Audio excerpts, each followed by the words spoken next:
अस्सलाम वालेकुम नाज़रीन, प्रोग्राम कराची टुडे और मैं हूं आपका मेज़बान बिलाल खान। सबसे पहले बात की जाएगी कराची के हवाले से। कराची के 6 अजला में कोरोना वायरस के हवाले से हॉट स्पॉट करार दिए गए हैं ये, और तमाम डिस्ट्रिक्ट की अगर बात कर ली जाए तो इन तमाम डिस्ट्रिक्ट के अंदर अब स्मार्ट लॉकडाउन की बातें भी सामने आ रही है। माइक्रो स्मार्ट लॉकडाउन के हवाले से ये केसेस बढ़ते क्यों चले जा रहे हैं, उसके अकब में भी कुछ कहानियाँ हैं, कुछ रीजंस हैं कि रेस्टोरेंट्स खुले हुए हैं, शादी हॉल्स खुले हुए हैं, अभी स्कूल भी खुल चुके हैं, तो आवाम के जहाँ गैदर होने की जो जगह है तमाम जगहों पर लॉकडाउन ख़त्म कर दिया गया था। उस लॉकडाउन के बाद अब आफ्टर इफेक्ट्स ये आए हैं कि केसेस बढ़ते चले जा रहे हैं। अब बहुत सारे सवाल पैदा होने के आया कि लॉकडाउन दोबारा से लगाया जाएगा, उसमें सख्ती की जाएगी या फिर कोई और नई स्ट्रेटेजी होगी। जो जगहें खुली हुई हैं, अभी ये भी रिपोर्ट आ चुकी है कि 60 से ज़्यादा रेस्टोरेंट्स को सील भी किया गया है, बंद कर दिया गया है, और आगे क्या होगा, किस तरह से मामला चलेंगे। पहले जब लॉकडाउन सख्त किया गया था उसमें बेरोजगारी भी सामने आई थी, हुकूमत की तरफ से राशन भी बांटा गया था, मुख्तलिफ एक तरह की एक स्ट्रेटेजी बनाई गई थी। लेकिन अगर मेडिकल एस्पेक्ट से देखा जाए तो अस्पतालों के अंदर रश इतना था कि जगहें फुल हो चुकी थी, वेंटिलेटर्स भी मौजूद नहीं थे, इतने ज़्यादा केसेस थे। क्या सिचुएशन है और सिचुएशन बिगड़ती चली जा रही है, अभी अंडर कंट्रोल है या आउट ऑफ कंट्रोल है, इस पर माहिरीन का क्या तज्जिया है, इसी पर हम बात करेंगे। हमारे साथ इंडस हॉस्पिटल के CEO मौजूद है डॉक्टर अब्दुल बारी साहब। डॉक्टर अब्दुल बारी साहब, बहुत शुक्रिया आपने प्रोग्राम के लिए वक्त दिया। सबसे पहले जानना चाहूंगा, दोबारा से एक क्रिटिकल सिचुएशन आ चुकी है, माइक्रो स्मार्ट लॉकडाउन की तजवीज़ दे दी गई है बहुत से इलाकों के अंदर और 6 डिस्ट्रिक्ट्स कराची के हॉटस्पॉट करार दिए गए। क्या कहेंगे कि सिचुएशन अभी अंडर कंट्रोल है?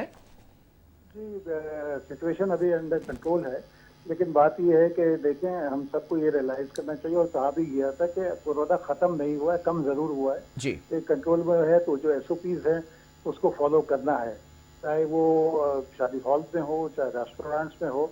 अगर जो इसको कंप्लाई नहीं करता, देखें बात यह है कि जो भी और स्मार्ट लॉकडाउन होंगे करने पड़ेंगे, क्योंकि आपको इसको फैलने को रोकना है, उसका तरीका यही है। लेकिन जब तक कोई हम हर एक अपनी जिम्मेदारी पूरी नहीं करेगा तो आप कोई भी चीज़ कर ले वो कंट्रोल नहीं हो सकती। तो हमको बहैसियत कौम हर इंसान को अपनी जिम्मेदारी पूरी करनी है कि जी जो, और सिंपल कुछ ऐसी बात भी नहीं है, आपने मास्क को पहनना है, एक सोशल डिस्टेंसेस रखनी है और अपने हाथ को साफ रखना है बस। अच्छा, अभी क्या अपडेट्स है, स्टैटिस्टिक्स क्या बता रहे हैं कि कितने केसेस रिपोर्ट हो चुके हैं, इजाफा कहाँ किस सेक्टर में ज़्यादा देखा जा रहा है?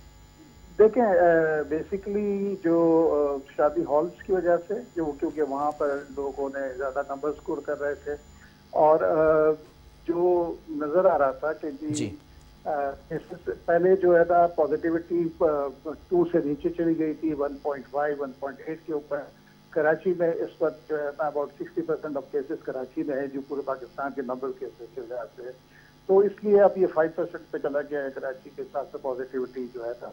इसलिए इसको, और ये मॉनिटरिंग करने का मकसद यही होता है कि अगर कोई ऐसी चीज़ हो तो इंटरवीन किया जाए और उसके फैलाव को रोका जाए। और उसका तरीका यही है कि उसको कर्टेल करने के लिए कि आपको कुछ इलाकों को बंद करना पड़ेगा, वहाँ पर कॉन्टेक्ट ट्रेसिंग की जाएगी। और कुछ डॉक्टर बारी साहब, अभी एक और चीज़ भी डिस्कस करना चाहूँगा कि सिर्फ शादी हॉल्स नहीं बल्कि स्कूल्स भी खोल दिए गए, मार्केट्स भी खोल दी गई, मॉल्स भी खोल दिए गए हैं, अवामी जो पार्क्स हैं वो भी खोल दिए गए हैं। तो इसके आगे क्या स्ट्रेटेजी होनी चाहिए? क्या दोबारा से लॉकडाउन में सख्ती की जानी चाहिए? देखें, जो अभी भी रेस्टोरेंट्स वगैरह के ऊपर नज़र रखनी चाहिए, शादी हॉल्स के ऊपर रखनी चाहिए, और जो है उनकी जो मॉनिटरिंग होनी चाहिए, क्योंकि जो SOPs जो दी गई थी उसको फॉलो नहीं किया गया। इसलिए वो सबको इस बात का ख्याल करना चाहिए, जो SOP है उसको फॉलो करें। मास्क पहनना ज़रूरी है। देखें, दुनिया जीत चुकी है ये, जब तक के ये वैक्सीन नहीं आएगा हमको इसी हिसाब से अपनी तैयारी रखनी पड़ेगी। इसी तरह जिंदगी को, आपको ये मास्क आपका जो है ना लिबास का एक हिस्सा है, तो उसको आप समझें कि वो आपका एक हिस्सा है, उसको पहनना पड़ेगा, तो इसके अलावा कोई चारा नहीं है। अच्छा, आप क्या एडवाइस करेंगे, क्योंकि हम हमेशा माहिरीन की राय ज़रूर लेते हैं मेडिकल एस्पेक्ट से, कि इस वक्त मुकम्मल तौर पर लॉकडाउन होना चाहिए, स्पॉट लॉकडाउन हो, या फिर जो माइक्रो स्पॉट लॉकडाउन की तजवीज़ दी गई ये होना चाहिए? देखें, इट ऑल डिपेंड्स कि हमारे जो डेटा बताएगा उसी हिसाब से प्लानिंग होगी। हार्ड पूरा लॉकडाउन अब वो वायबल नहीं है। इसमें स्मार्टली जो है, और कुछ इलाके जो अगर कन्फाइंड है उसको बंद किया जाए, उसके पास उसकी ट्रेसिंग की जाए और उसके बाद उसको खत्म किया जाए। अच्छा, ये जो वैक्सीन के हवाले से बात सामने आ रही है कि अभी तक जो भी वैक्सीन बनाई जा रही हैं फ्रूटफुल साबित नहीं हो रही हैं, तो अभी रिसर्च कहाँ तक पहुंची है? और अगर मैं इंटरनेशनली भी बात करूँ तो बड़ा काम हो रहा है, पाकिस्तान के अंदर रिसर्च कहाँ तक एग्जिस्ट करती है इस वैक्सीन के हवाले से? अभी वो फेज 3 ट्रायल शुरू हुए हैं, उससे थोड़ा टाइम लगेगा, लेकिन वैक्सीन इस साल तो अगले साल ही फर्स्ट क्वार्टर तक उम्मीद होगी कि अगर जिस तरीके से चल रही है फर्स्ट क्वार्टर या सेकंड क्वार्टर में आएगी। अभी इतनी जल्दी नहीं आएगी। ये तो पहले हमेशा से वैक्सीन 1 से 1.5 साल लगता है आने के अंदर। अच्छा, मेडिकल इक्विपमेंट्स के हवाले भी सवाल करूंगा। मेडिकल स्टाफ ने भी काफ़ी क्रिटिकल टाइम जो है वो झेला है पिछले लॉकडाउन के अंदर जो ये कोरोना वायरस की लहर आई थी। अब ये दोबारा से इजाफा देखा जा रहा है, तो क्या अब हम मेंटली और फिजिकली प्रिपेयर्ड हैं? हमारे पास इतने इक्विपमेंट्स मौजूद हैं हमारे हॉस्पिटल्स में?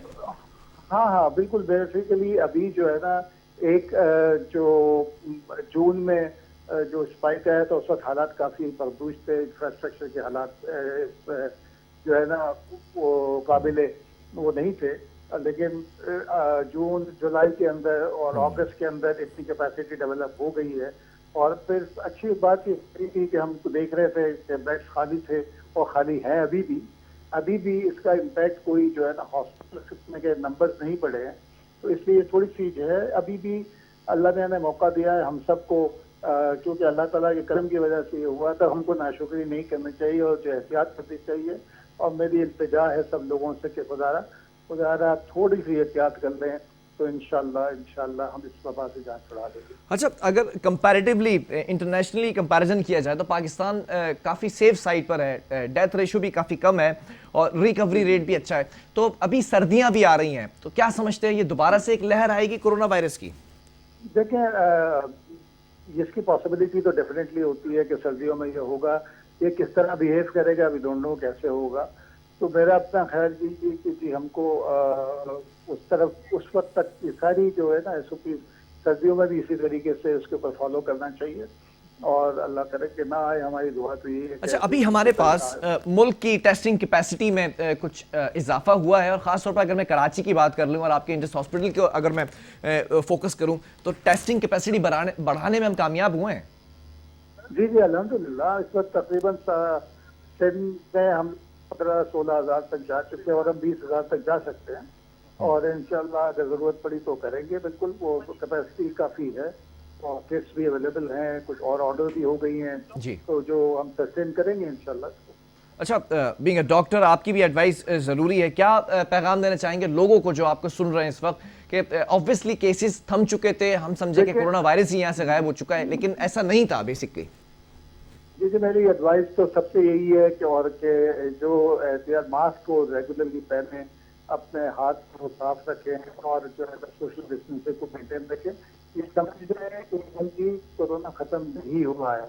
अल्लाह ताला ने जो हमारे पड़ोसी ममालिक में जो हो रहा है, हमने जो इफेक्टिवली काम किया था और उसके ऊपर हमने इसको कंटेन कर लिया, तो वो डाउनवर्ड ट्रेंड हम इसको लेके चलें और सब लोग एहतियात करें।